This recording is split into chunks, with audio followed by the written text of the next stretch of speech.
우리가 사는 세상입니다. 따뜻하고 편안하고 익숙한 곳이죠. 하지만 자리에서 일어나 고개를 들면 생각은 어느새 세상 밖으로 향합니다. 우린 정말 우주의 먼지에 불과할까? 우주는 살기 좋은 곳일까? 나쁜 곳일까? 바라보며 상상하는 것도 나쁘지 않죠. 하지만 그곳으로 직접 떠나보는 것은 어떨까요? 우리가 서 있는 이곳에서 우주의 끝까지, 그곳에 감춰진 신비와 전율스런 공포, 찬란한 신세계, 불길한 어둠의 기운,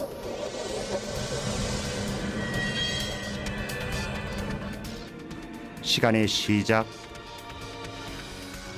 세상의 종말. 끝까지 갈 자신이 있으십니까? 아니면 포기하시겠습니까? 선택은 여러분의 몫입니다.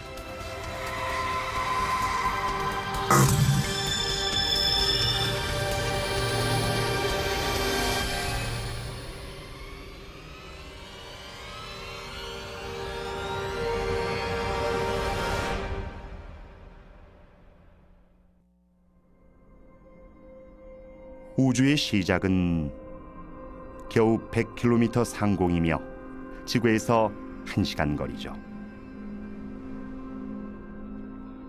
지상의 삶은 계속됩니다. 교통 흐름과 주식 거래는 여전하고 스타트랙도 계속 방송되죠.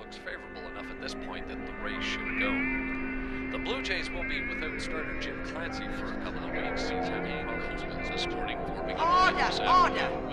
Will the honourable gentleman resume his seat? Mr. Ashdown. 하지만 우린 떠나야 합니다. 저 너머 펼쳐진 거대한 검은 바다로.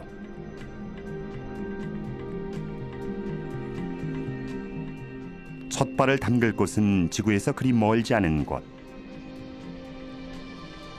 바로 달입니다.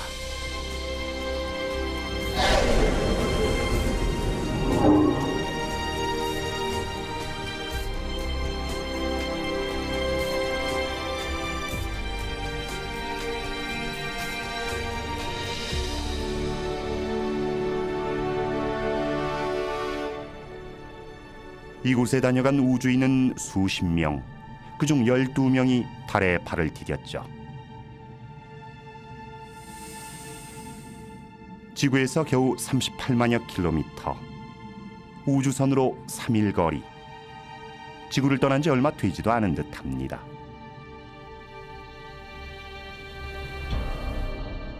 지구가 내다보이는 익숙하고 안전한 곳.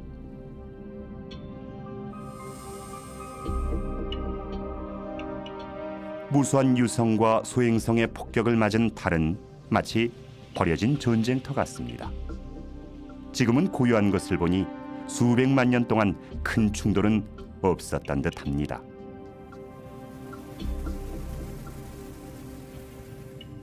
아폴로 11호 달 착륙선을 보니 옛 생각이 납니다. 닐 암스트롱이 남긴 최초의 발자국, 흔적을 지울 공기가 없어 갓 찍힌 것처럼 선명합니다. 수백만 년이 지나도 어쩌면 인류가 사라진 뒤에도 그대로일 것입니다.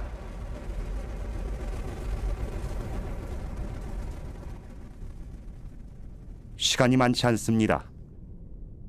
이제 본격적으로 여행을 시작해야죠.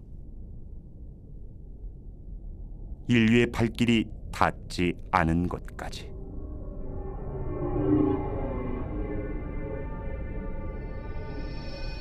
어둠 속에 친근한 모습이 보입니다. 사랑의 여신 비너스, 바로 금성입니다. 샛별 또는 개밥바라기, 때론 동쪽에서 새날을 맞이하고 때론 서쪽에서 하루를 마감하는 별. 이 별을 뒤덮은 황색 구름은 햇빛을 반사합니다. 금성이 태양계의 가장 밝은 행성인 이유죠. 금성은 크기도 중력도 지구와 거의 같은 우리의 형제별입니다. 위험은 없을 것입니다. 그런데 금성 탐사선 비너스 익스프레스가 조사한 바에 따르면 이 눈부신 구름은 강한 황산이며 행성 대기는 이산화탄소로 가득하다고 합니다. 명백한 경고입니다.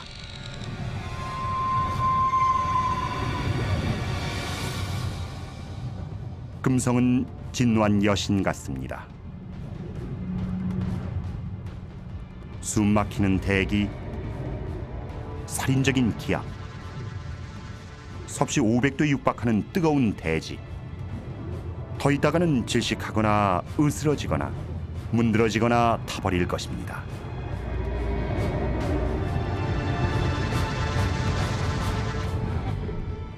여기선 그 무엇도 살아남지 못합니다. 소련의 탐사 로봇 베네라도 예외가 아니었죠. 가혹한 환경을 견디지 못하고 부서졌습니다.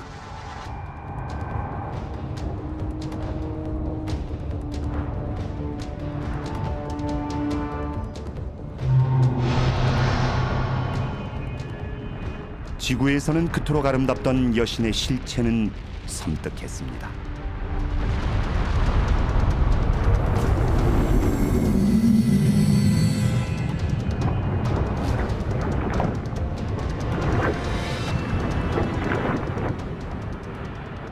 수천 개의 분화구로 표면이 울퉁불퉁한 금성은 지옥이 따로 없습니다. 대기의 주성분인 이산화탄소가 태양열을 가두는 바람에 온난화가 걷잡을 수 없이 진행된 상태입니다. 어쩌면 금성도 형제별 지구처럼 평온한 별이었을지도 모릅니다. 그것이 사실이라면 이것이 우리 별의 미래는 아닐까요?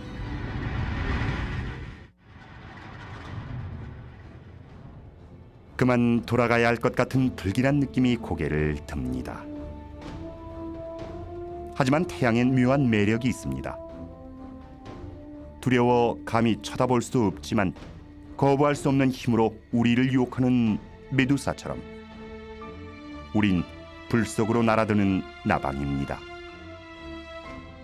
거대한 태양에 그을린 초라한 별, 수성입니다.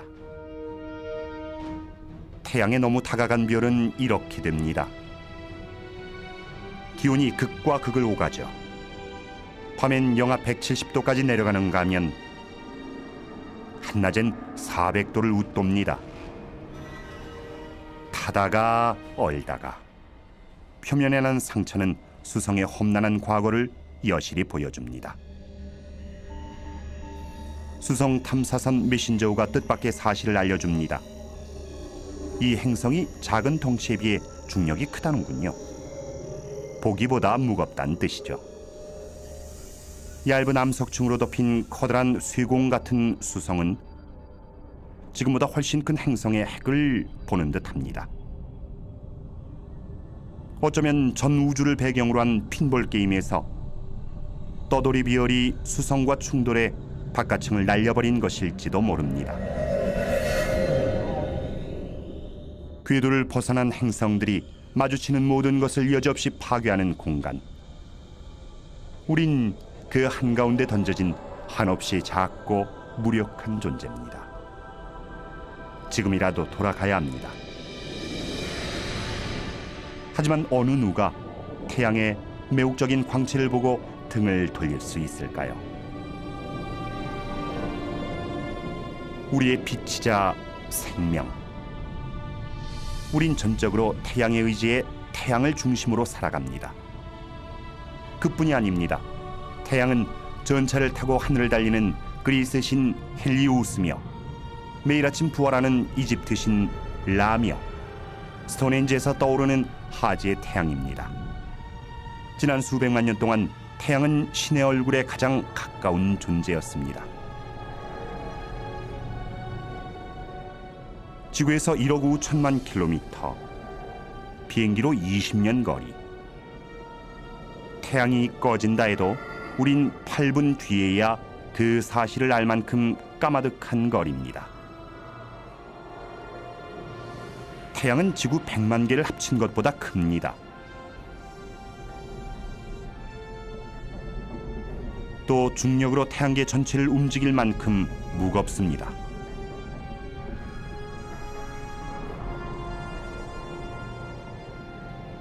하지만 실물이 있는데 숫자가 무슨 소용일까요?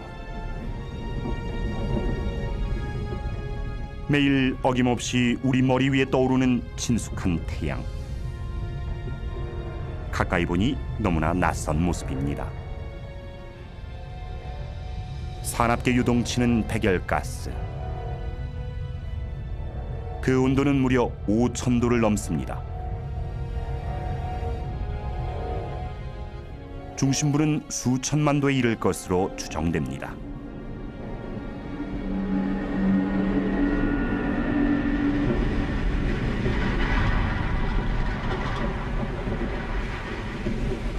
이 뜨거운 온도는 핵 반응을 일으키며 초당 수백만 톤에 달하는 물질을 에너지로 바꿉니다.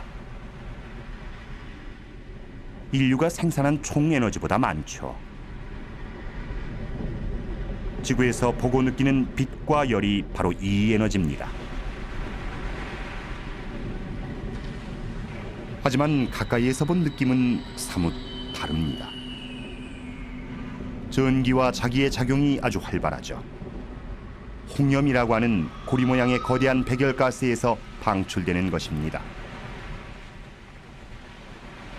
홍염 한 개는 화산 1,000만 개보다 많은 에너지를 내뿜으며 그 안에 지구를 통과시켜도 수만 킬로미터의 여유가 남을 만큼 거대합니다.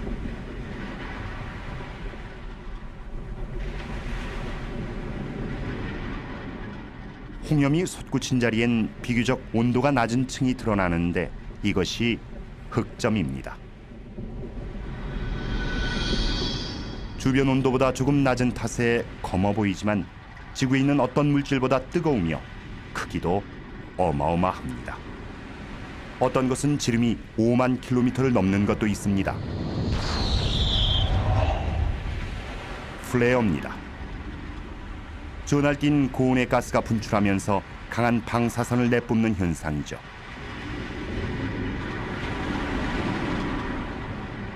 언젠가 태양의 연료가 바닥나면 이 모든 것은 멈출 것입니다.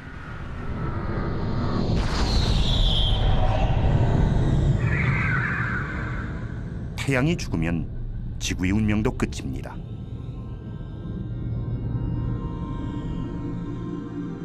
생명을 주기도 하고 빼앗기도 하는 이 신은 우리에게 거리를 두라 경고합니다.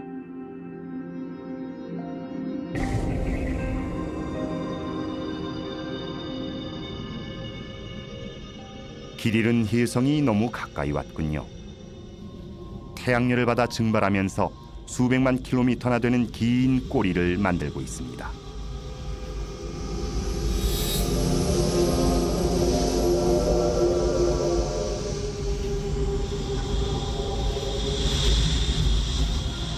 내부는 얼어 있습니다. 태양계 밖을 떠도는 얼어붙은 천체에서 떨어져 나온 게 분명합니다. 뜨거운 물과 수증기, 먼지를 뿜고 있습니다. 태양이 혜성의 얼어붙은 심장마저 녹이는 것입니다. 시커먼 때가 묻은 커다란 눈덩이 같은 모습이죠.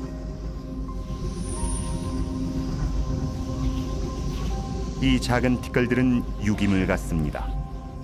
언제부터 얼음에 갇혀 있었는지는 알 수 없습니다. 아마 태양계가 생길 때부터였는지도 모르죠. 만약 이런 혜성이 수십억 년 전 어린 지구와 부딪혔다면 그와 함께 생명의 원료인 물과 유기물이 지구에 전해졌을 것입니다. 여러분이나 저를 낳은 생명의 씨앗은 그때 심어졌는지도 모릅니다.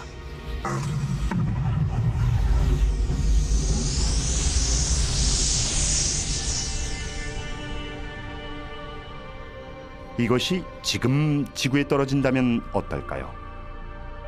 혜성이나 소행성 충돌로 멸종된 공룡을 생각해 보십시오. 이는 시간 문제일 뿐입니다.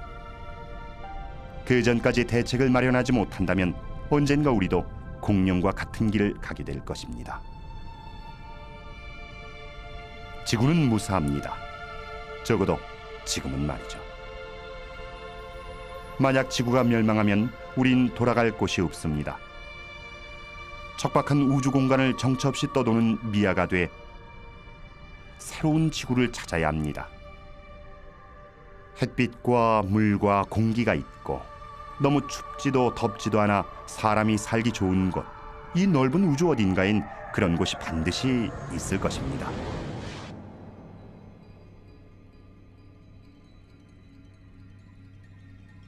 붉은 행성, 화성입니다. 우린 수백 년 동안 화성에서 생명의 흔적을 찾았습니다.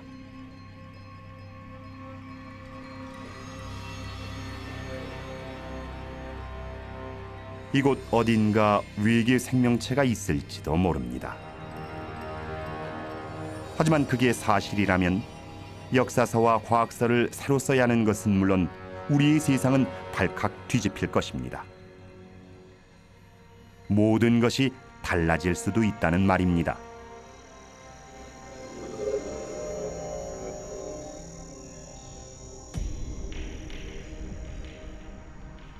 화성만큼 우리의 상상을 자극하는 행성도 없습니다. 공상과학 영화나 만화에도 화성인이 단골로 등장하죠.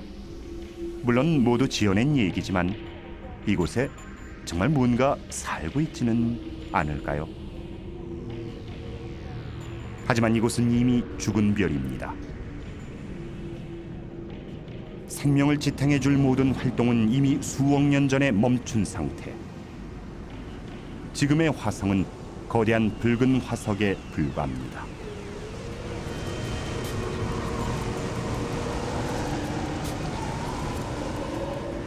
뭔가 움직입니다. 지구에서 본 어떤 토네이도보다 큰 초대형 회오리 바람입니다. 바람이 분다는 것은 다시 말해 공기가 있다는 뜻이고, 공기가 있다는 것은 생명체가 살 수 있다는 뜻이죠. 하지만 사람이 숨쉬기엔 너무 희박하고 이산화탄소도 너무 많습니다. 태양의 자외선을 걸러줄 장치도 없습니다. 게다가 기온은 영하 80도까지 떨어져서 지표와 극지방의 물은 물론 대기 중 수증기까지 얼어 눈이 됐습니다.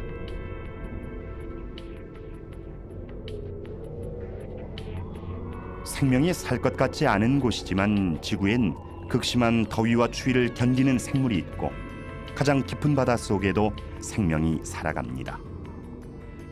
생명이 바이러스처럼 적응하고 번식하는 존재라면 지금 우린 생명 바이러스를 우주에 퍼뜨리고 있는 것일지도 모릅니다. 생명은 아무리 혹독한 조건에서도 살 길을 찾곤 합니다. 하지만 이곳은 죽은 별, 토양의 광물질 등의 영양분을 공급할 지질 활동이 전혀 없고 얼어붙은 물을 녹일 열도 없으며 보이는 것이라곤 짙게 깔린 먼지 구름뿐입니다.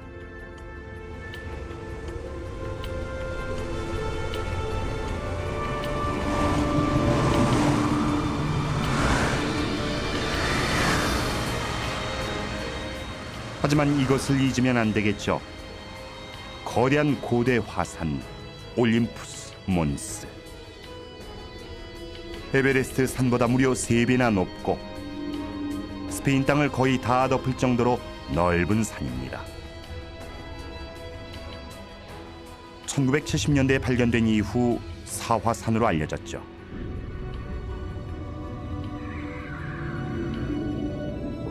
산 비탈에 이상한 흔적이 보입니다. 용암이 흘렀던 자국 같습니다. 하지만 용암류는 운석 충돌과 함께 사라진 지 오래죠. 물론 이 화산이 정말 죽었다면 말입니다. 그게 아니라면 지금도 이 밑에 마그마가 있을지도 모릅니다. 그렇다면 얘기가 달라지죠. 화산 활동은 땅속에 얼어붙은 물을 녹이고 광물질과 영양소를 순환시킵니다. 생존에 필요한 조건이 마련되는 것이죠.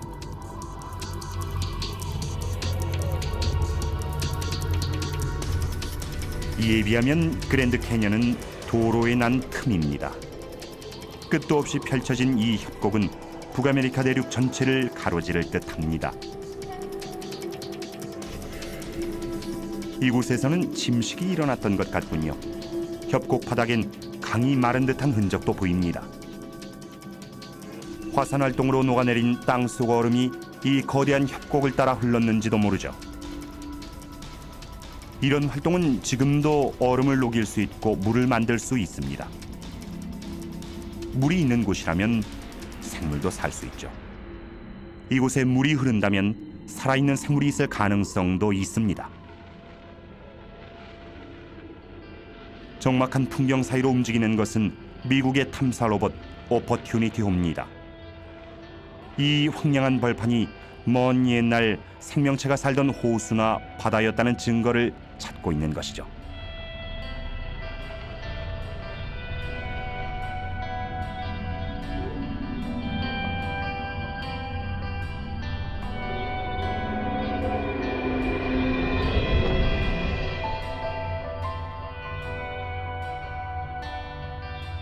이 골짜기를 보십시오.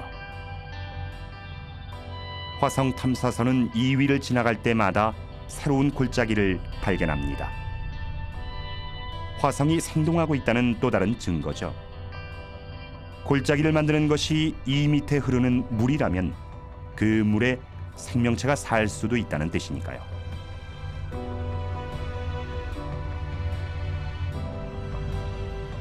그것을 찾는 게 문제죠.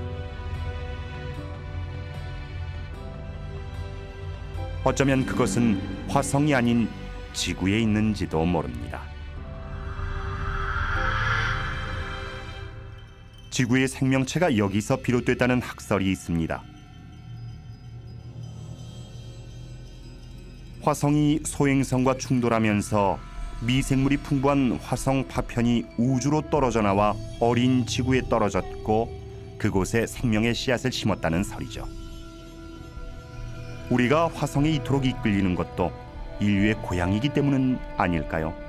그렇다면 우린 모두 화성인인 셈입니다.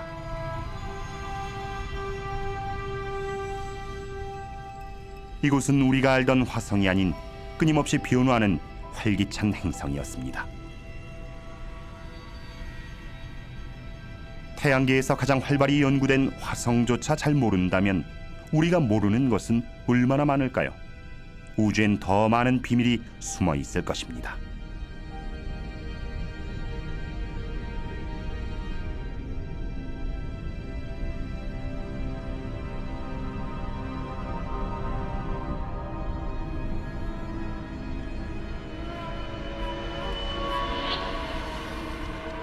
점점 겁이 납니다. 거대한 컴퓨터 게임 속에 들어온 기분입니다.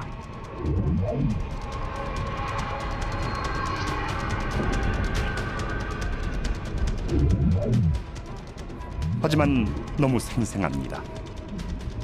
지름이 수백 킬로미터에 달하는 소행성도 있습니다. 이것은 길이 30km쯤 되겠군요. 그런데 위에 뭔가 있습니다. 우주 탐사선입니다. 시속 8만 킬로미터로 움직이는 소행성의 내리기란 쉽지 않은 일이죠. 주기적으로 충돌하고 부서지며 별똥별이 돼 지구로 떨어지는 바위 덩어리. 이것을 연구하려면 많은 노력이 필요합니다. 신비한 상징, 초자연적 징조, 그뿐이 아닙니다. 이런 바위 덩어리가 모여 우리가 사는 것 같은 행성이 됐다고 하니까요.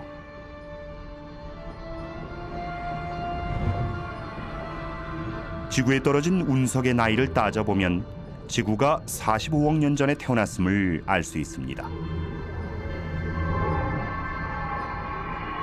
이들은 결국 지구와 태양계의 출생 증명서인 셈이죠. 그런데 이것들은 행성이 되지 않았습니다. 어떤 강력한 힘이 결합을 방해한 것입니다.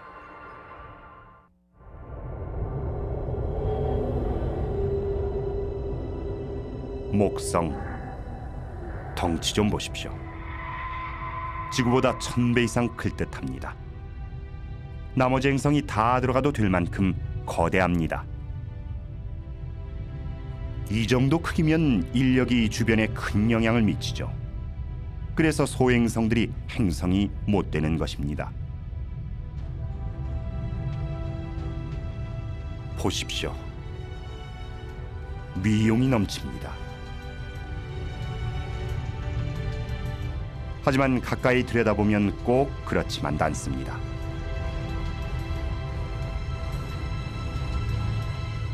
이 거대 행성은 거의 기체로 되어 있습니다.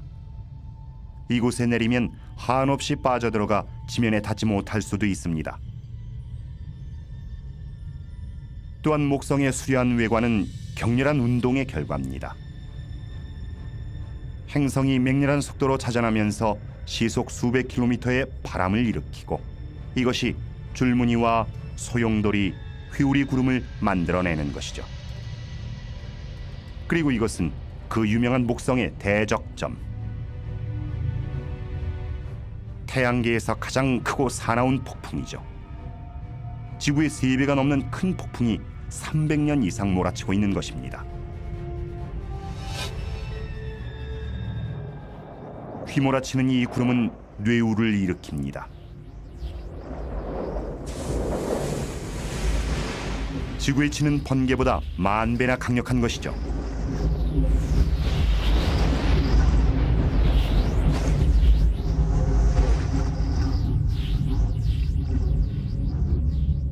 목성을 제대로 안전하게 관찰하려면 아무래도 거리를 둬야 할 듯합니다.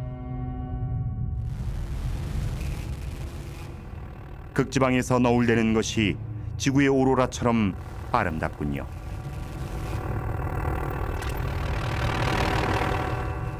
그런데 가이거 계수기가 미친 듯이 돌아갑니다. 목성의 강한 자기장에 이끌린 살인적인 방사선이 만들어낸 오로라인 모양이죠. 이제야 알겠습니다. 이곳이 우리의 예상과는 전혀 다른 세계라는 것을. 우주는 모순과 속임수와 함정으로 가득한 곳이란 것을. 일단 안전한 곳을 찾아야 합니다. 잠시 내려앉아 숨을 돌릴 곳 말입니다. 알록달록한 위성 이오는 어떨까요?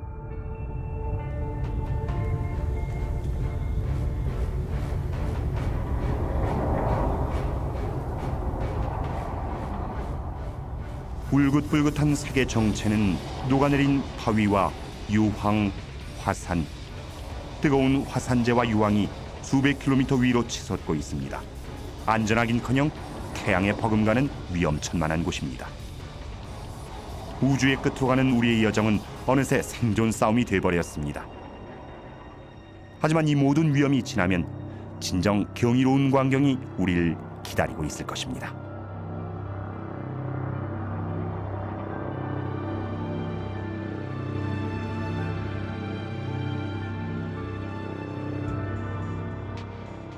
지구에서 6억 5천만 킬로미터의 거리, 기이하게 생긴 곳입니다. 그런데 왠지 낯이 있군요.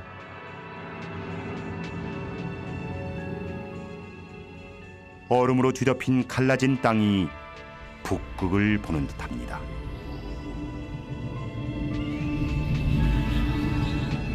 유로파입니다. 지구의 북극처럼 이 얼음도 물에 떠 있는 것은 아닐까요? 액체 상태로 말입니다.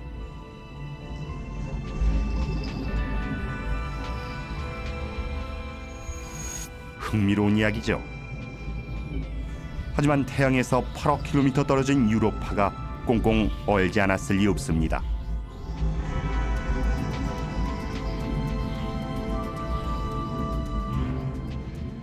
그러나 목성의 중력이 땅속 깊이 마찰을 일으켜 유로파가 완전히 얼어붙지 않았다면 이 두꺼운 얼음 아래 생명이 자라고 있을지도 모릅니다. 만약 이 안에 미생물과 갑각류, 오징어들이 사는 거대한 생태계가 있다면 우린 이 얼음층을 사이에 두고 외계 생명체와 마주하고 있는 것입니다. 하지만 우주선을 보내 얼음을 뚫지 않는 한 유로파는 태양계 불가 사이로 남아 있을 것입니다.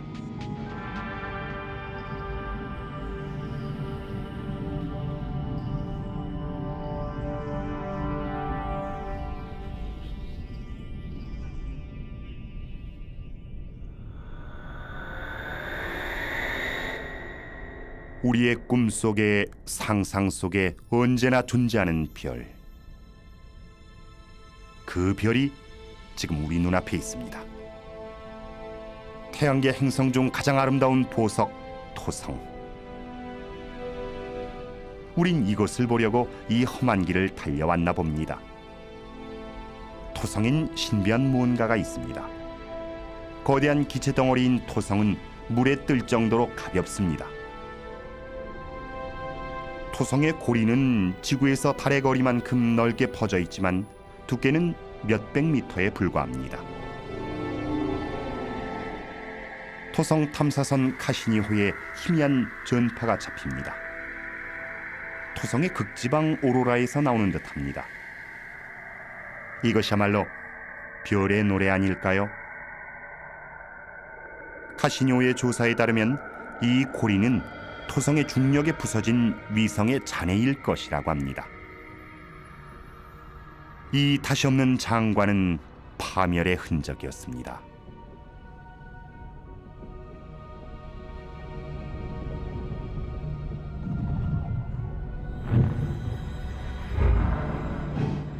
무수히 많은 얼음알갱이, 어떤 것은 각얼음처럼 작고 어떤 것은 집채만 합니다. 서로 부딪히고 떨어져 나가고 다시 뭉치고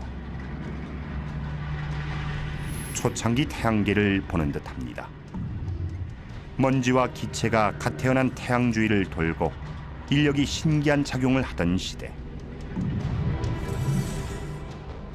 이런 파편이 만나 덩어리를 이뤘고 그렇게 우리의 지구가 탄생했죠.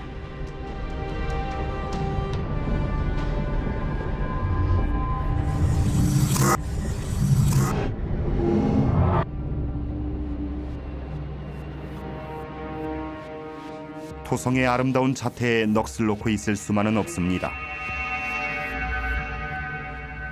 이제 그만 눈을 돌려야 합니다. 아직도 갈 길이 멀고 배울 것도 많으니까요. 그런데 눈앞에 보이는 가장 큰 물체가 발길을 붙잡습니다. 짙은 구름에 둘러싸인 위성 타이탄입니다.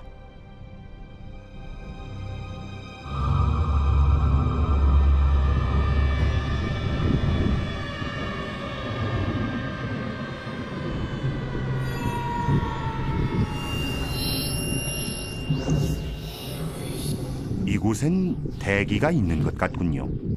바람과 비, 계절까지 있습니다. 강과 호수, 바다도 보입니다. 지금까지 본 천체 중 지구와 가장 비슷합니다. 토성에 머물지 않길 잘했다는 생각이 드는군요. 그런데 이것은 물이 아니라 액체 천연가스입니다. 지구 전체의 석유와 가스 매장량의 수백 배는 될 것으로 추정됩니다. 가져갈 수만 있다면 지구의 모든 도시와 자동차가 수천 년 동안 쓸 수 있는 양이죠. 어쩌면 먼 훗날 이곳에 정착한 지구인들이 쓰게 될지도 모르겠군요. 타이탄이 주인 없는 별이라면 말이죠. 그것을 알아보고자 카시니호의 위성 탐사선 하위 헌스가 타이탄에 착륙했습니다. 그리고 토양에서 유기물의 존재를 확인했죠.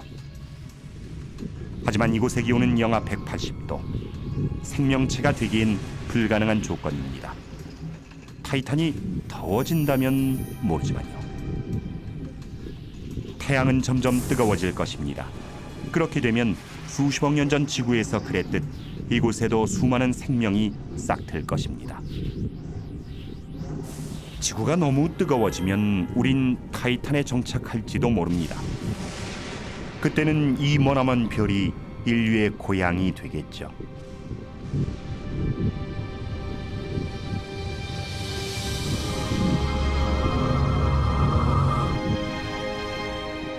지구에서 벌써 10억 km 이상 날아왔습니다.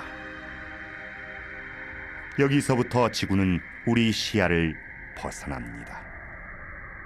지금 우린 절벽 끝에 서서 태양계 외곽의 신비한 세계를 바라보고 있습니다. 우리가 진정 우주를 이해하고 그 끝을 보고자 한다면 여길 넘어야 합니다.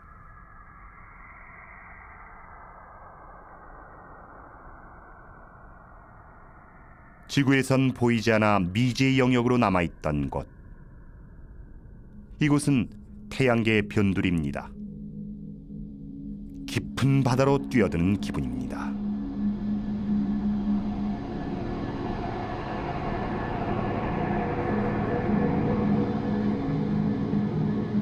저 고리를 보십시오. 천왕성은 마치 떠돌이별에 부딪혀 넘어진 듯 자전축이 기울어진 모습입니다.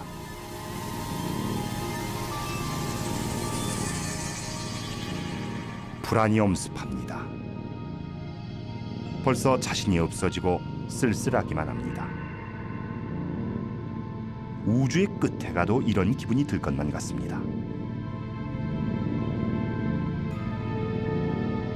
하지만 이제 겨우 물가를 벗어났을 뿐입니다. 지구를 콩만하게 줄인다면 아직 2km도 못 간 것이죠.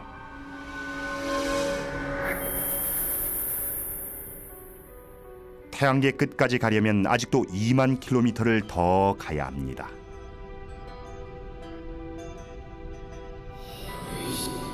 어둠 속에서 낯선 얼굴이 고개를 듭니다. 바다의 신 해왕성입니다. 메탄가스로 둘러싸인 거대 행성이죠. 이것은 지구 크기만한 폭풍입니다. 시속 1500km의 무시무시한 바람이죠. 지구에서처럼 태양이 바람을 일으키기에 해왕성은 너무 멉니다. 이런 바람이 부는 데는 다른 이유가 있겠지만 그것은 아무도 모릅니다. 태양계는 생각보다 거대했고 우리의 지식은 너무나 보잘것없었습니다.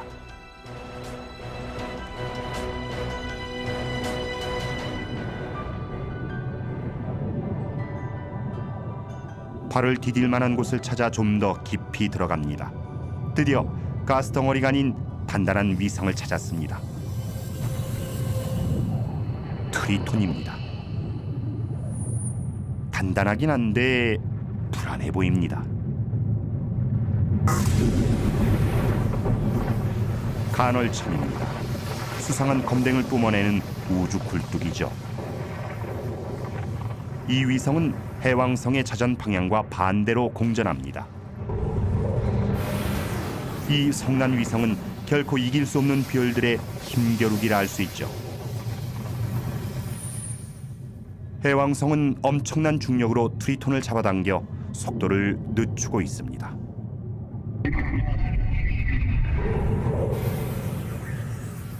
언젠가 이곳은 해왕성의 힘에 무너지겠죠. 이게 답니다. 우리 태양계에 더는 위성도 행성도 없습니다. 태양에서 멀어질수록 기온은 점점 떨어집니다. 우리를 잡아끌던 인력도 약해져 갑니다. 그런데 보십시오. 텅 빈 공간이 아니라 얼어붙은 바위 천지입니다. 얼음 성도 있습니다. 명왕성이군요. 얼마 전까지 명왕성은 외톨이 별이고 그 뒤엔 아무것도 없는 줄 알았습니다. 그런데 아니었죠.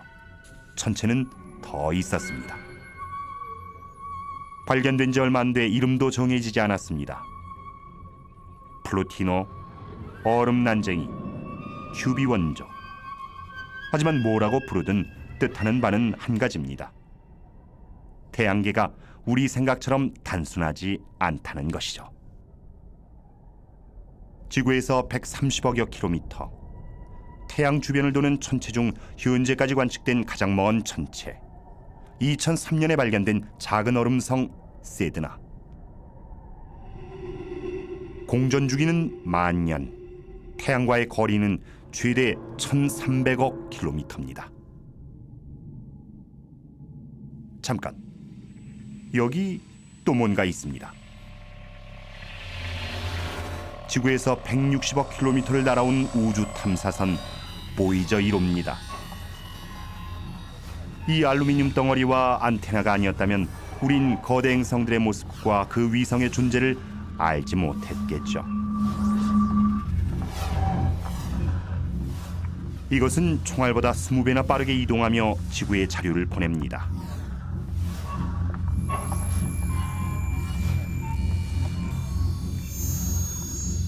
옆에 보이는 금색 레코드판은 먼 우주에 띄워보내는 병에 담긴 편지입니다. 여러 가지 언어로 인사말이 녹음돼 있죠. Hola, incluidos a todos. 우리 태양계의 위치를 담은 지도도 있습니다. 하지만 정글에서 소리치는 격은 아닐까요? 이 소리를 듣고 우리가 사는 곳을 찾아올 누군가가 친구일지 적일지는 아무도 모르니까요. 우주의 빙산무리가 끝없이 이어져 있습니다. 처음에 본 혜성 같기도 합니다. 수십억 년 전 혜성이 지구에 생명을 심었다는 설처럼 어쩌면 여기서 시작된 생명이 지나가는 별이나 해왕성의 중력에 끌려 태양을 향해 떨어져 나갔는지도 모릅니다. 그리고 이 얼음, 지구의 물도 여기서 비롯된 것은 아닐까요? 그 많은 바닷물, 우리가 마시는 커피, 우리 몸속의 물이 이 머나먼 우주 빙수기에서 온 것이라면 놀라운 일이 아닐 수 없죠.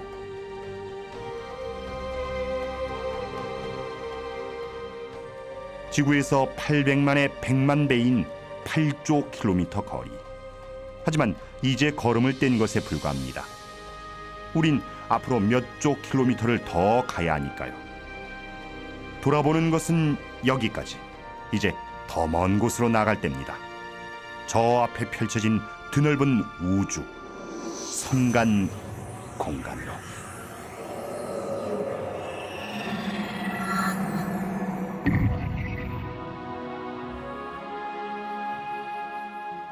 태양계에서 아주 멀리 떨어진 성간 공간. 황홀한 풍경입니다. 태양을 닮은 별도 무수히 많고 행성과 위성을 거느린 별도 많습니다.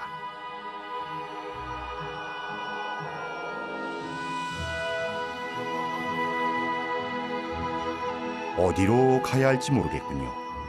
사방에 무한한 가능성이 펼쳐져 있습니다. 어느 쪽으로 가든 속도를 한껏 올려야 할 것 같습니다.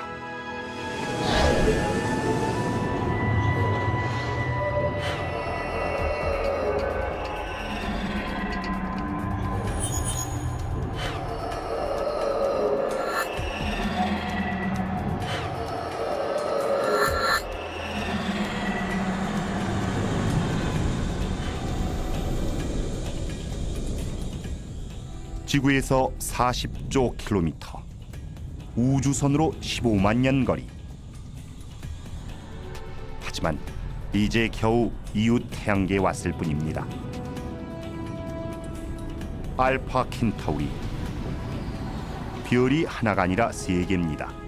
3별이 서로의 주위를 돌며 대치하는 형상이죠.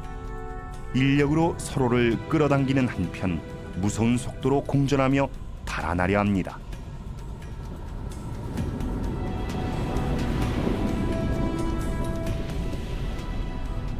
이 사이에 끼이는 순간 우린 어느 한 별에 끌려 들어가겠죠. 까마득히 먼 우주에서 증발하는 것입니다.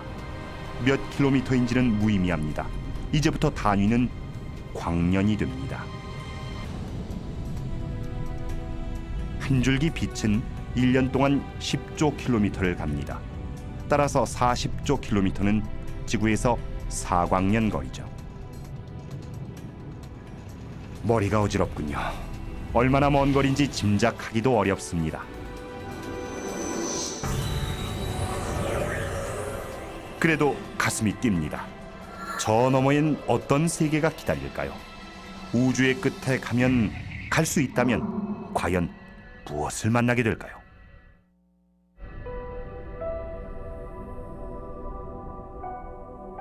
지구에서 10광년 떨어진 별 엡실론 에리다니. 먼지와 얼음으로 된 고리가 장관입니다. 지금도 저곳 어딘가에서 얼음과 바위 덩어리로 된 행성이 태어나고 있겠죠.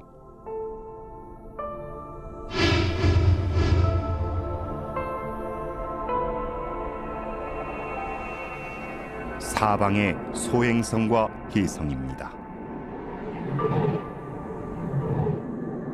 마치 수십억 년 전 우리의 태양계를 보는 듯합니다. 그때 지구에서처럼 유기분자와 물을 지닌 이 혜성들이 어린 행성에 생명의 불꽃을 일으킬 것 같습니다.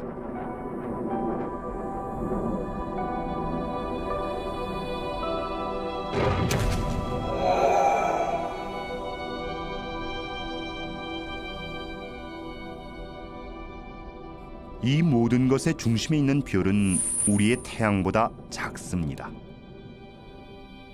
태어난 지 얼마 안 된 별이죠. 이 태양계의 생명은 기껏해야 원시 생명체일 것입니다.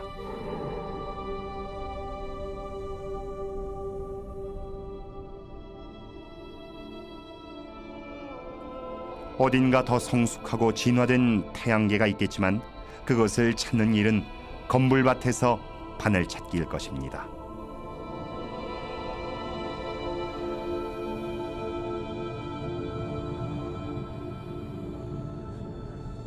지구에서 20광년 거리. 또 다른 별 글리제 581.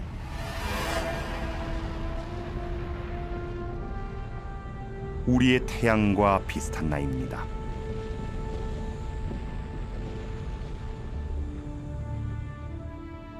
그 주위를 도는 한 행성.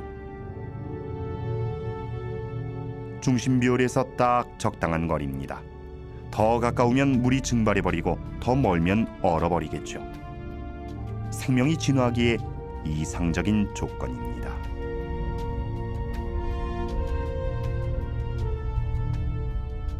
만약 혜성이 이 행성과 충돌해 물과 유기물을 퍼뜨렸다면 이곳에도 우리처럼 복잡한 생명체가 발생했을 수 있고 우리와 같은 문명 세계를 이루었을 수도 있습니다.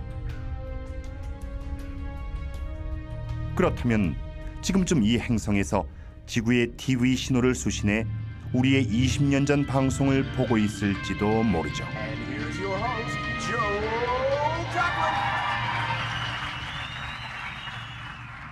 하지만 우리의 후손이 이렇게 먼 곳과 교신하는 법을 알아내기 전까지 사실을 확인할 길은 없습니다.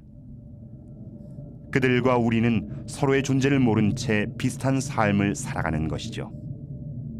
그들이 이미 멸망한 게 아니라면요.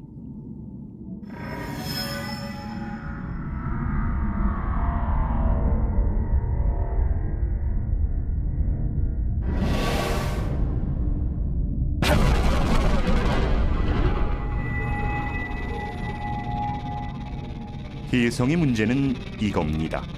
창조도 하지만 파괴도 한다는 것.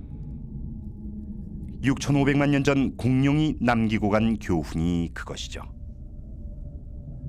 이런 게 바로 건물밭의 바늘입니다. 우리 태양계처럼 인간이 살 수 있는 가장 가까운 태양계. 하지만 이는 우연일 뿐이죠. 우주엔 이런 태양계가 수십, 수백만 개일 수도 있고 없을 수도 있으니까요.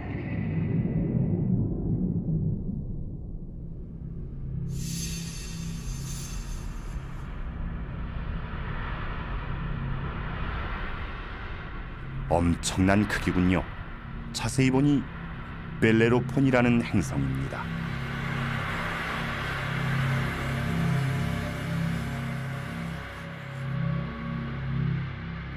발견된 것이 신기할 정도로 중심비월에 가까이 있습니다. 사실 지구에서 이렇게 먼 행성은 보이지 않습니다. 눈부신 이웃비월의 빛에 가리기 때문이죠. 하지만 이들 행성도 미약하나마 이웃비월을 끌어당기는데 그런 미세한 움직임을 측정하면 몇 조 킬로미터 떨어진 행성의 존재를 밝힐 수 있습니다. 1990년 벨레로폰은 그렇게 나타났습니다. 그리고 우린 까마득히 먼 수백 개의 행성을 발견할 수 있게 됐죠. 지구에서 65광년, 이 비월에서 채널을 맞추면 히틀러의 베를린 올림픽 방송이 나올 것입니다.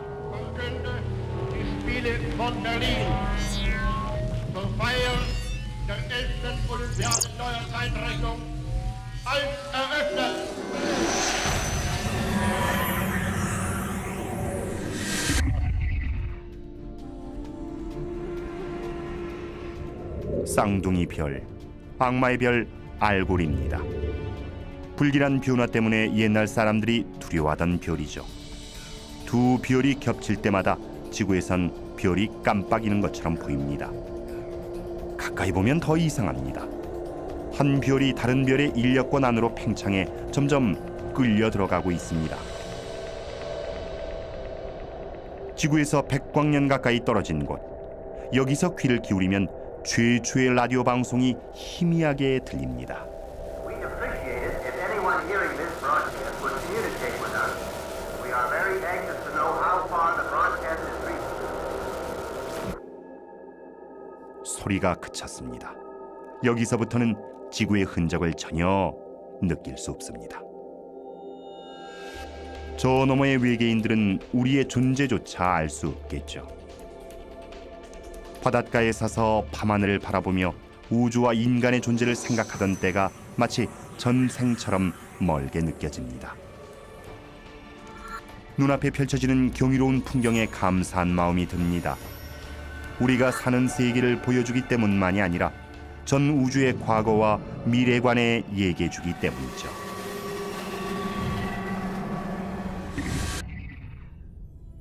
은하수가 펼쳐져 있는 우리 은하계, 별 하나하나가 이야기책인 거대한 천체 도서관이죠. 우리가 책장을 넘겨주길 기다리는 듯합니다. 고대 그리스의 신 아틀라스의 딸들인 7잠의 별, 하늘을 어깨에 짊어지게 된 아버지를 위로하려 별이 됐다는 전설이죠.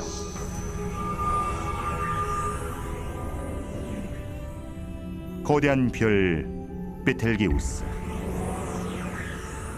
우리가 본 것 중 가장 크고 밝은 별입니다. 우리의 태양보다 적어도 600배는 커 보입니다.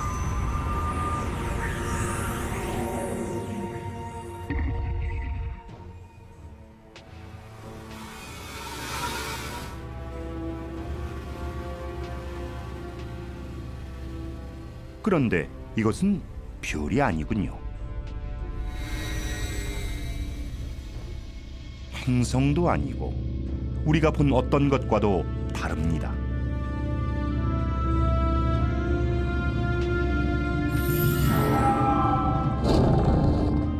지구에서 1300광년 이상 떨어진 흐릿한 유령 같은 천체, 오리온자리 암흑성운입니다.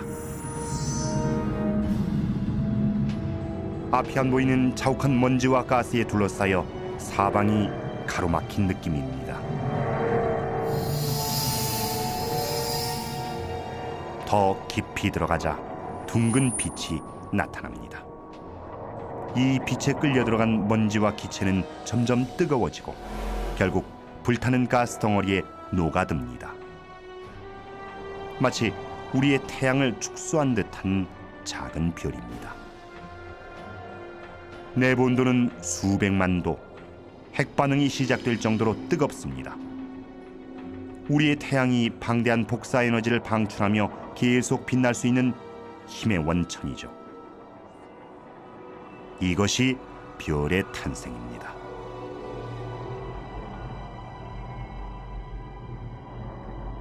한계가 아닙니다.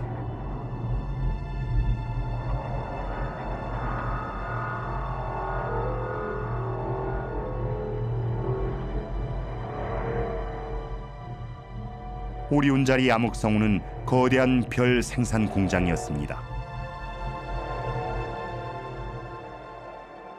우주의 미래가 시작되는 현장이죠.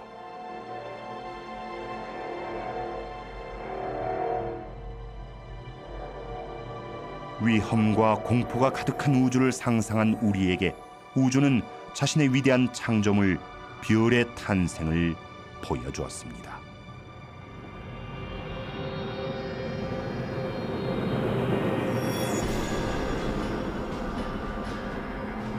안심하긴 이른 걸까요?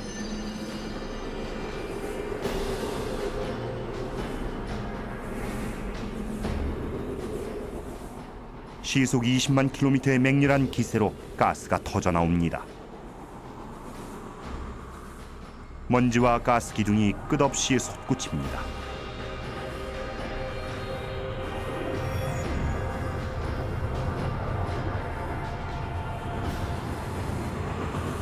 무시무시한 장면입니다. 그런데 결과를 보니 말문이 막힙니다. 커다랗게 빛나는 가스 구름이 우주에 드리워져 있습니다. 성운입니다. 이곳엔 바람이 없어 흩어지려면 몇 천 년은 걸릴 것입니다. 마치 거대한 별 조각상 같습니다. 이것을 보면 자연은 과학자나 기술자라기보다 스케일이 방대한 예술가 같다는 생각이 듭니다. 지금껏 신기한 것을 많이 봐왔지만 압권은 역시 이것입니다. 앞다리를 치켜든 거대한 말의 머리.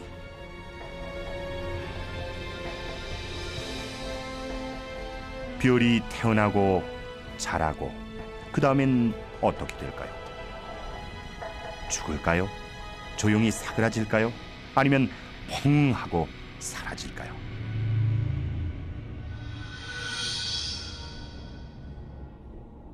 이곳에서부터 우주의 끝 어딘가에 그 답이 있습니다. 4,000광년 정도 더 떨어진 곳, 반짝이는 구름이 별을 에워싸고 있습니다. 한때 우리의 태양처럼 빛나던 별이었죠. 그런데 남은 것은 오색 찬란한 가스뿐. 별 내부의 핵융합으로 생성된 원소들이 별이 죽자 밖으로 나온 것입니다. 녹색과 보라색 기체는 우주를 구성하는 원료인 수소와 헬륨, 붉은색과 푸른색은 지구 생명체의 근본 요소인 질소와 산소입니다. 우리가 살려면 이런 별이 죽어야 합니다. 우리의 피에 들어있는 산소와 DNA에 들어있는 질소 모두 지구가 태어나기 한참 전에 죽은 별의 핵융합으로 만들어진 것입니다. 인류는 우주 핵폐기물로 만들어진 존재. 우리의 계보 또한 여기서 시작됩니다.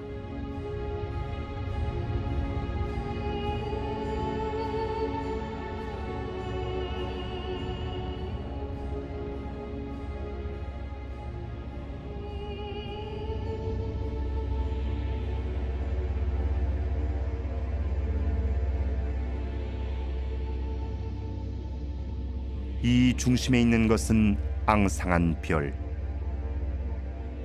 백색 외성, 흰 빛을 발하는 뜨거운 별. 작지만 밀도는 매우 높습니다. 이는 별이 죽는 순간으로 원자가 녹아 밀착된 상태. 밀도가 어찌나 높은지 차숟가락만한 양의 질량이 1톤이나 됩니다.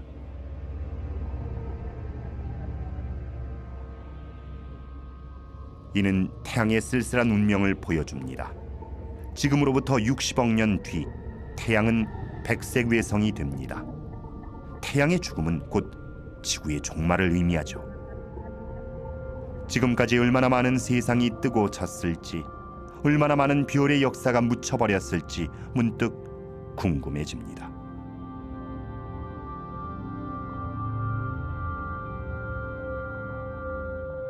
하지만 가장 위대한 역사는 남아 있습니다. 이제 우린 시간을 거슬러 올라갈 것입니다. 우주의 모든 이야기가 시작되는 첫 번째 장으로.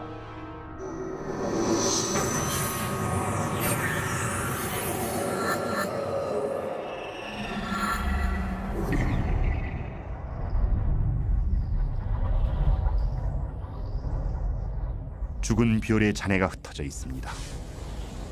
기딱지 모양의 기성운입니다. 지구에서 6,000광년 떨어진 별들의 무덤 한가운데죠. 그동안 기적 같은 장면을 목격하며 많은 것을 배웠습니다. 한때 상상조차 하지 못했던 이런 광경도 이제는 담담히 받아들일 수 있습니다. 마음의 준비는 돼 있습니다. 이 앞에 무엇이 기다리든 우린 우주의 끝으로 갈 것입니다. 죽은 듯 보이지만 어쩌면 폭풍이 지나간 자리일지도 모릅니다. 별의 폭발 같은 거대한 별을 먼지와 가스 구름으로 만들 만큼 강력한 폭발이라면 초신성이겠죠.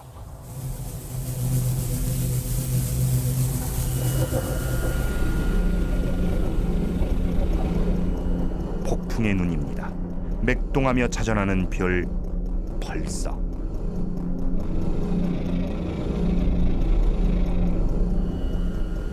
커다란 별의 핵이 중력에 쪼그라든 모양입니다.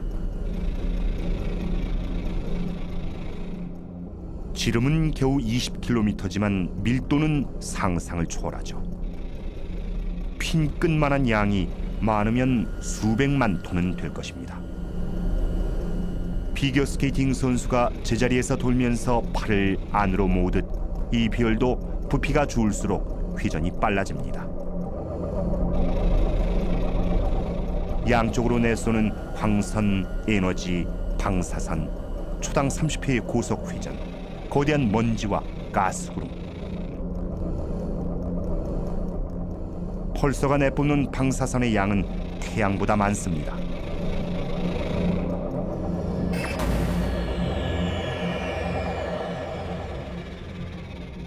지금까지 이보다 더 무서운 존재는 없었습니다.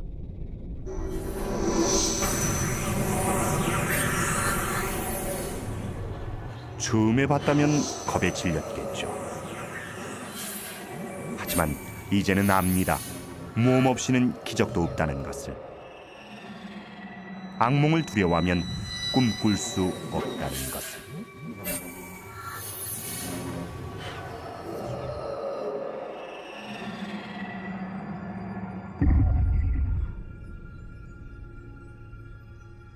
묘한 기분이 듭니다. 뭔가 좋지 않은 일이 일어날 것만 같은 기분 나쁜 느낌입니다. 절대 마주치고 싶지 않았던 그것. 뒤에 있는 별빛마저 새나오지 못하는 지독한 암흑. 우린 종말의 모습을 보고 있습니다. 거대한 별의 시체. 블랙홀입니다. 이 별은 백색 외성이나 펄서가 되지 않았습니다. 대신 계속 줄어들었죠. 수축을 거듭한 끝에 지름은 겨우 몇 킬로미터로 줄었습니다. 밀도가 펄서보다 훨씬 큰 가공할 천체가 된 것이죠.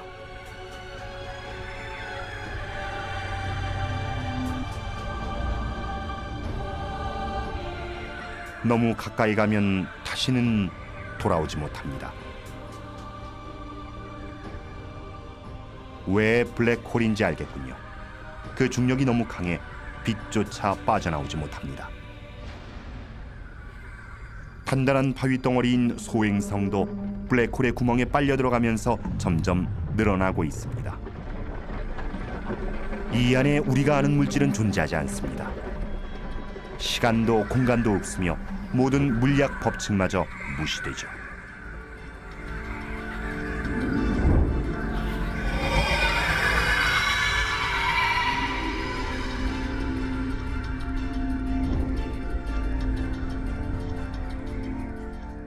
소행성은 사라졌습니다. 어디로 갔는지는 아무도 모릅니다. 인간 이해력의 한계죠. 우리 은하엔 하늘의 별보다 많은 블랙홀이 있을 것입니다. 하지만 우린 볼 수 없겠죠. 그 순간 모든 것이 끝날 테니까요.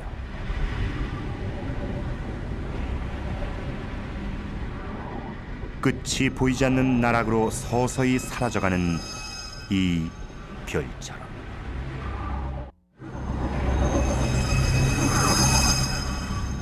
이곳도 거대한 블랙홀 안은 아닐까요? 어쩌면 이 우주 역시 다른 우주의 블랙홀 안인지도 모릅니다. 한참 생각하다 보면 현기증이 납니다. 보면 볼수록 모르는 것만 많아지는 듯합니다. 하지만 우리 은하가 생각보다 훨씬 복잡하고 위험한 것만은 분명합니다. 우린 아직 우리 은하 안에 있습니다. 은하계 너머 광대한 우주는 아직 보지도 못했죠. 온갖 모험과 신비한 비밀이 우리를 기다리고 있습니다. 먼저 이 은하수를 나갈 방법부터 찾아야 합니다.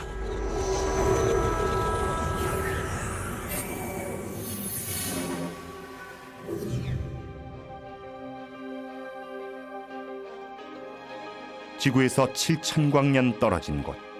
하지만 아직 우리 은하 아닙니다. 한없이 아름답고 신비한 나무로 가득한 밀림에 들어선 기분입니다. 이대로는 나무에 가려 숲을 볼 수가 없습니다. 어떻게든 이 숲을 빠져나가 은하계 끝으로 가야 합니다. 그래야 은하계와 우리의 기원을 조금이라도 알 수 있을 테니까요. 하지만 눈앞의 풍경이 발길을 머물게 합니다.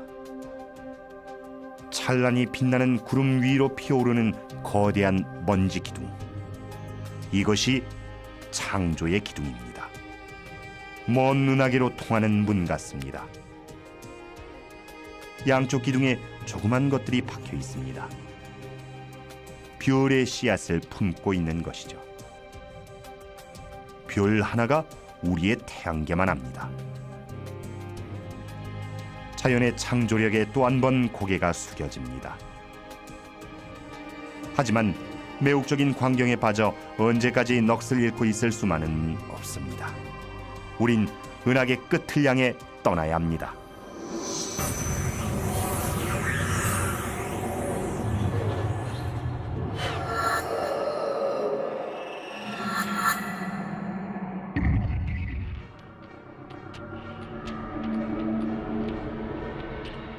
은하계의 황홀한 풍경에 눈이 멀어 그 무서움을 잊고 우주의 지뢰밭에 들어오고 말았습니다.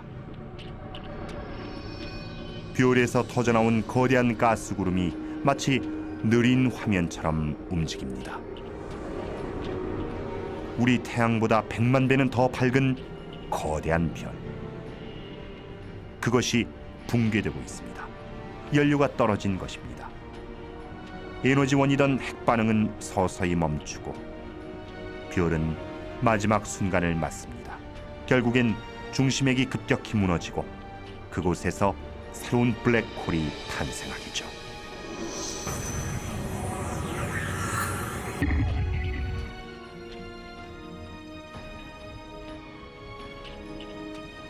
이 별은 그보다 더 크고 굉장히 불안정합니다. 곧 폭발할 것 같습니다. 이렇게 큰 별이 죽으면 초신성보다 100배는 강한 폭발이 일어나죠. 그것이 우주에서 가장 성대한 별의 최후, 극초신성 폭발입니다.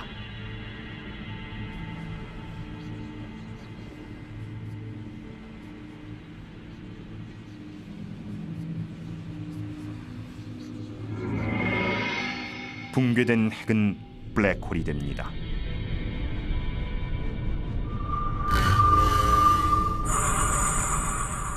별 전체를 관통하는 충격파에 바깥층이 우주 공간으로 터져나갑니다.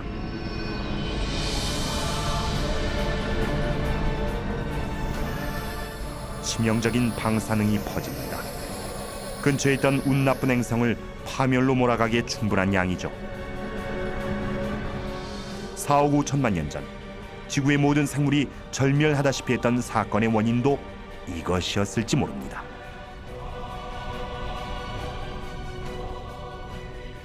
죽음의 극초신성, 얼어붙은 해성, 타버린 행성, 백색 외성, 적색 거성, 지구. 거대한 빛의 연못 속의 작은 물방울. 그것이 우리의 은하계입니다. 우리 별은 어디일까요? 여기 답이 있습니다.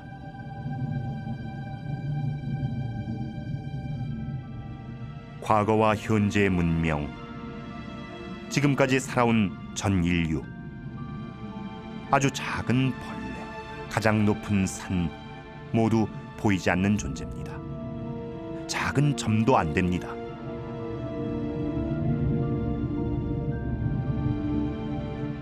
우리 지구는 보잘것없는 별을 도는 작은 행성입니다. 지금 당장 없어진다 한들 티도 안 날 것입니다.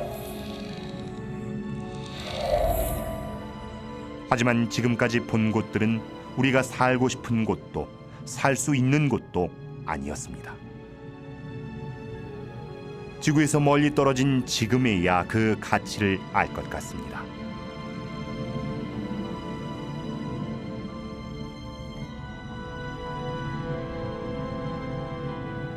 이 별들을 보십시오. 헤아릴 수 없이 많습니다. 생명을 품을 수 있는 별이 하나쯤, 아니 그 이상 있을 것입니다.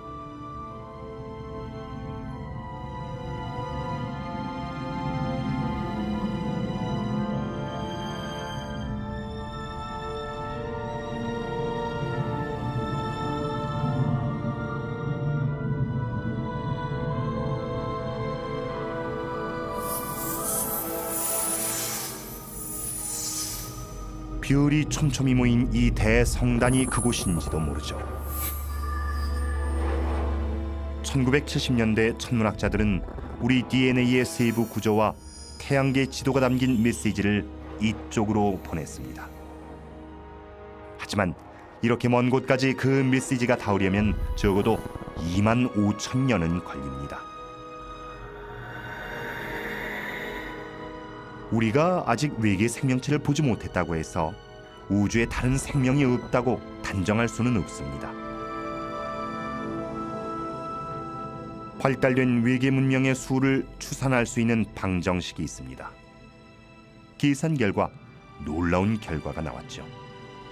우리 은하에만 수백만 개의 문명이 존재할 수 있다는 것이었습니다.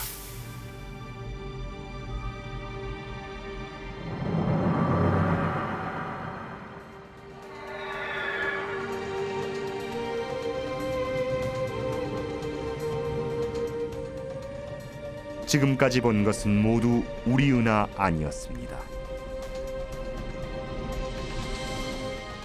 기회는 지금입니다. 이제 다른 은하로 나아가 더 큰 그림을 볼 때입니다. 우주 만물이 어디에서 왔는지도 알 수 있을지 모릅니다. 준비됐습니다.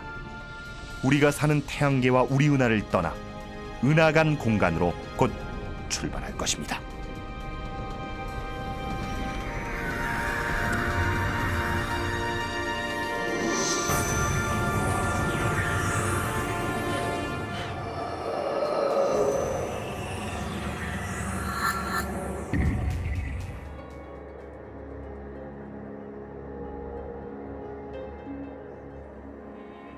은하계 너머, 은하 사이의 광활한 공간을 지나 우린 드디어 은하간 공간에 무사히 진입했습니다.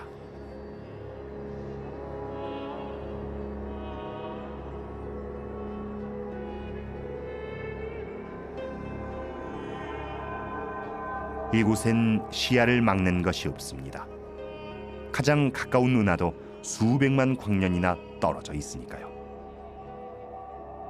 우리 은하계의 엄청난 중력에 산산조각난 외부 은하의 잔재, 텅 빈 공간으로 흩어집니다.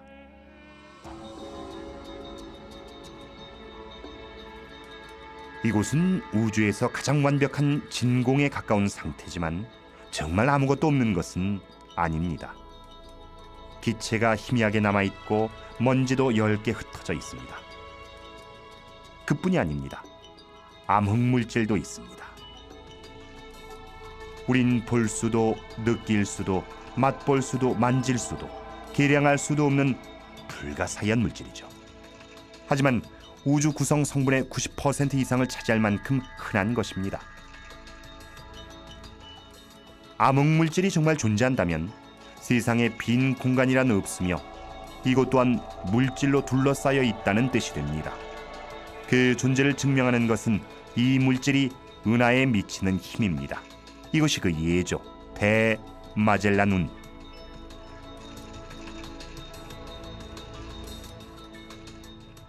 오늘날 가장 빠른 우주선으로 60억 년 이상 걸리는 거리. 다시 말해 은하계의 인력권 끝에서부터 16만 광년 떨어진 곳입니다. 회전하는 은하가 우주로 흩어지지 않는 것은 무언가가 잡고 있다는 뜻이죠. 눈에 보이지 않지만 강력한 암흑물질이 그것입니다. 별, 성단, 성운 모두 거대한 천문학의 보고입니다.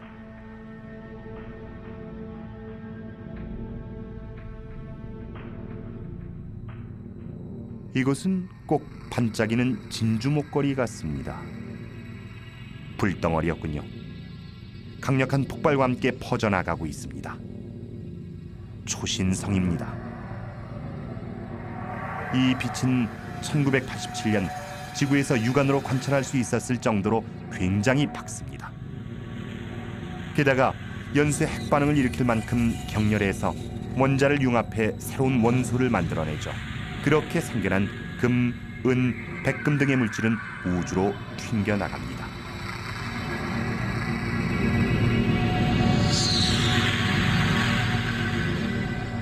여러분 손가락의 금반지도 수십억 년 전 몇 조 킬로미터 떨어진 이런 거대한 초신성에서 만들어진 것입니다.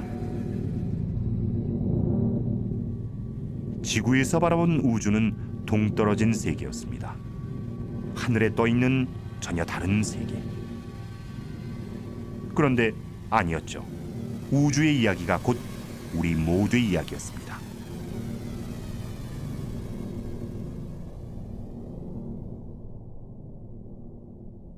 그렇게 생각하니 막막한 바다에서도 용기가 납니다. 우린 계속 나아갑니다. 더 멀리, 더 빨리.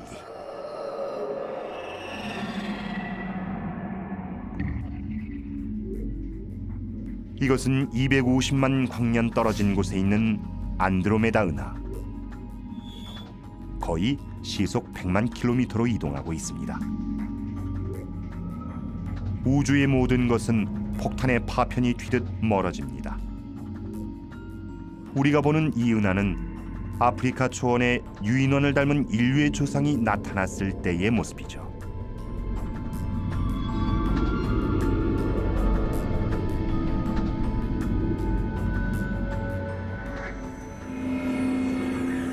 시간을 거슬러 올라가 좀 더 먼 곳으로 갑니다. 뭔가 이상합니다. 은하 전체가 폭발하고 있습니다. 이 정도 대규모 폭발을 일으킬 수 있는 것은 다른 은하밖에 없습니다. 세상의 종말 같습니다. 하지만 여태 본 것으로 보아 그리 단순할 리 없습니다. 이 은하는 죽는 게 아닙니다. 새로운 별과 함께 새로운 모습으로 다시 태어나는 것이죠. 먼지와 가스가 충돌하면 마찰과 충격파가 발생하고 그 힘으로 새 별이 태어날 테니까요.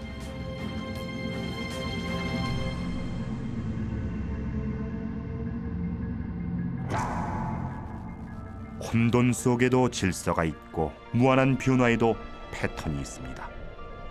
탄생과 죽음, 창조와 파괴라는 끝없는 순환이 그것이죠. 이들 은하는 이 드넓은 우주의 기본 패턴에 따라 움직이는 것입니다. 우주엔 수십억 개의 은하가 있고 그 안에 수백 수천억 개의 별이 있습니다. 지구에 있는 해변의 모래알을 다 합친 것보다도 많을 수 있습니다.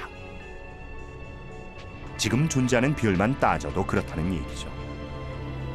우주엔 이미 생을 마친 별도 있고 막 태어나는 별도 있고 태어날 별도 있습니다. 마침내 눈에 들어온 큰 그림은 상상했던 것보다 훨씬 컸습니다.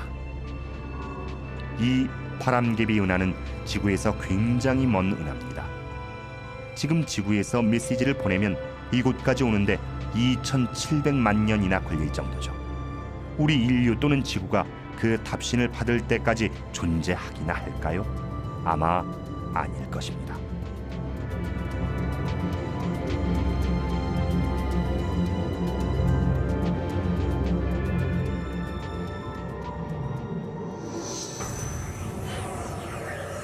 계속해서 시간을 거슬러 갑니다. 공룡이 멸종된 시대를 지나고 지상에 처음 생물이 나타난 순간도 지났습니다.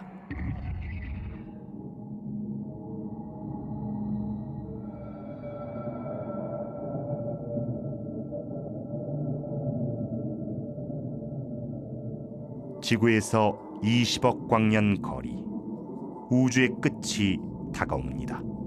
시간은 거의 처음으로 돌아갑니다. 이것은 은하가 아닙니다. 은하 수백 개를 합친 것보다도 박습니다. 눈부신 에너지 빔이 몇 조 킬로미터까지 뻗어나갑니다.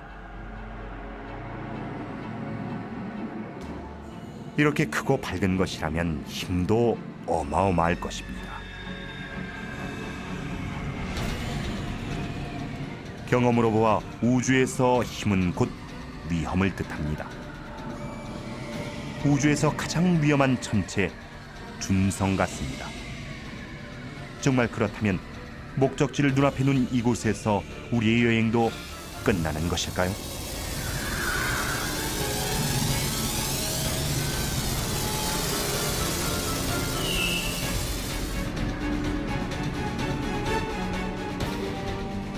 우주에서 가장 강력하고 가장 치명적인 천체, 준성. 수백 개의 은하보다 밝게 빛나며 소용돌이 치는 초고온의 가스 덩어리.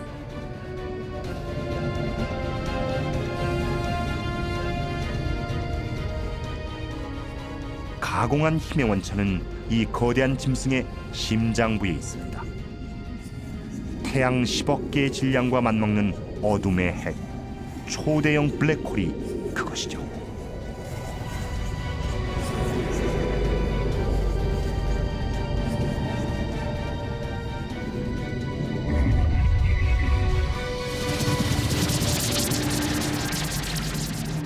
이것은 별을 통째로 산산조각내고 그 가스를 모조리 빨아들입니다. 결국 그 별은 우주에서 영원히 자취를 감추게 됩니다.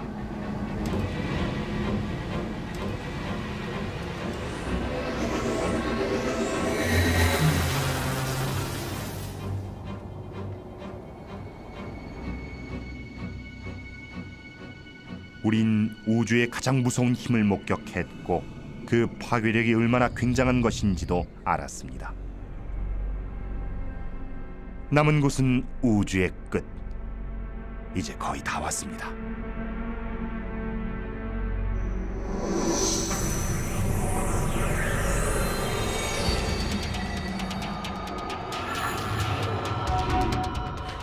아직 더 가야 합니다.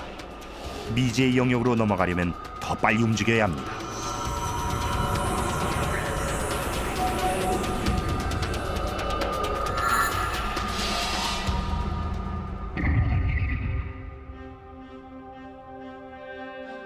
지구에서 80억 광년 떨어진 곳에도 은하가 있습니다. 그런데 좀 다릅니다. 작고 초라한 것들만 모여 있습니다. 시간을 한참 거슬러 온 탓에 우린 지구가 태어나기도 전에 은하를 보고 있습니다. 아직 덜 자란 어린 은하입니다. 이 모든 것의 근원지가 멀지 않습니다. 120억 광년 전,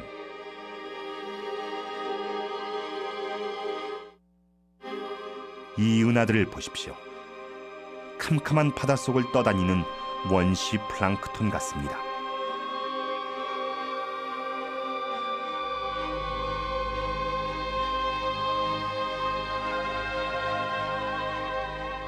먼지와 가스구름이 춤을 추며 형태를 이루고 한데 뭉쳐 은하의 씨앗이 만들어지는 신비한 광경입니다.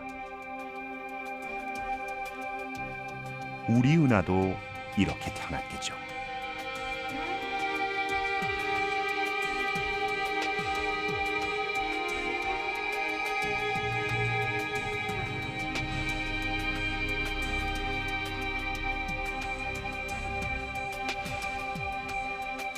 은하가 사라집니다. 지금은 별조차 태어나기 전 우주의 암흑기입니다. 좀 더 시간을 거슬러 올라가니 빛이 보입니다. 우리가 아는 지금의 우주를 탄생시킨 힘, 대폭발의 잔광입니다.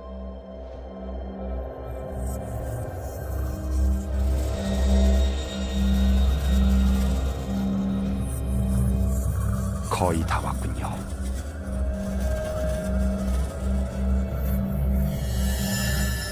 여기, 바로 이곳입니다. 우리가 찾던 우주의 끝. 지구에서 1300km 떨어진 곳, 135억 광년 전입니다.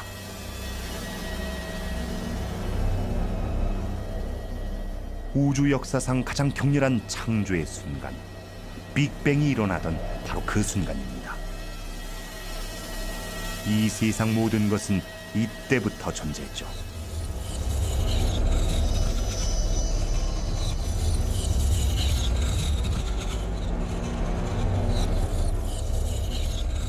지상의 모든 종교와 문화가 이를 알고자 했습니다. 하지만 이런 창조의 힘이 어디서, 왜 왔는지는 여전히 의문입니다. 우리의 여정은 여기서 끝나지만 우주는 여기서부터 시작입니다.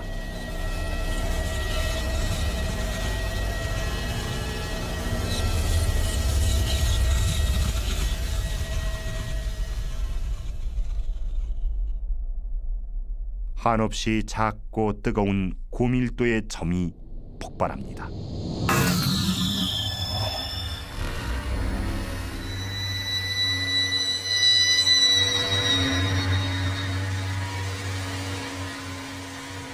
이어서 시간과 공간, 물질, 우리의 우주가 생겨납니다. 처음엔 원자보다 더 작은 입자만 하던 것이 어느 찰나인가 손바닥으로 쥘 수 있을 만큼 커집니다. 그리고 잠시 후 어느새 지구만해집니다.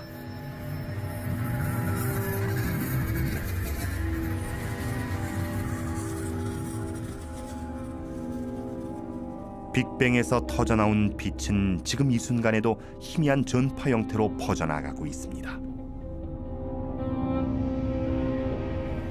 가정의 TV 안테나에도 잡힙니다. 빈 채널에서 나오는 잡음이 그것이죠.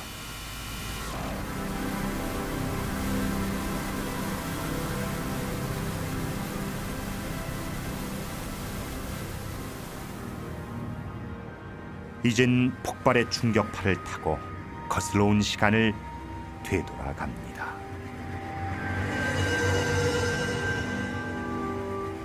그동안 마주친 모든 것들이 빅뱅의 불똥이 돼 날아갑니다. 은하도 별도 행성도 모두 작은 파편입니다.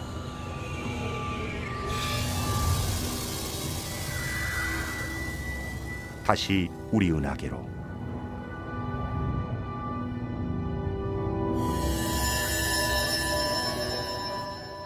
우리 태양계로. 우리가 향하는 곳은 빅뱅의 여파에 소용돌이치며 서서히 식어가는 무수한 천체 중의 하나, 지구입니다.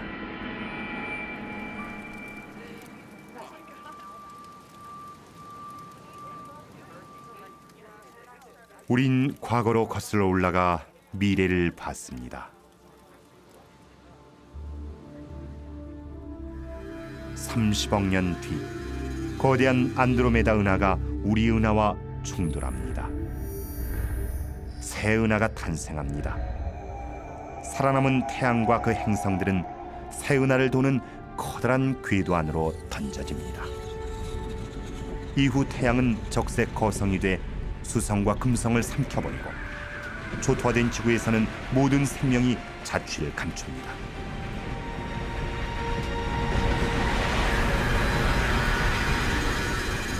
태양은 백색 외성으로 쭈그러져 생을 마칩니다.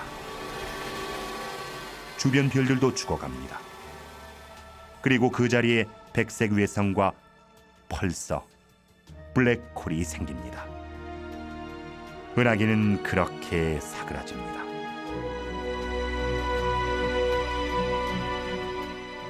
빅뱅 이후 우주는 빛을 잃으며 죽어가고 있습니다. 갑작스런 폭발이 아니라 서서히 멀어지는 불빛처럼.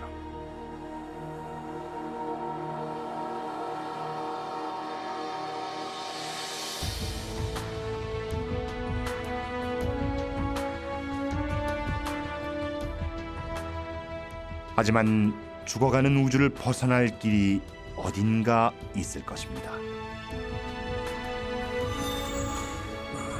어쩌면 우리의 먼 후손은 시공을 가로지르는 웜홀을 찾아낼 수 있을지도 모릅니다.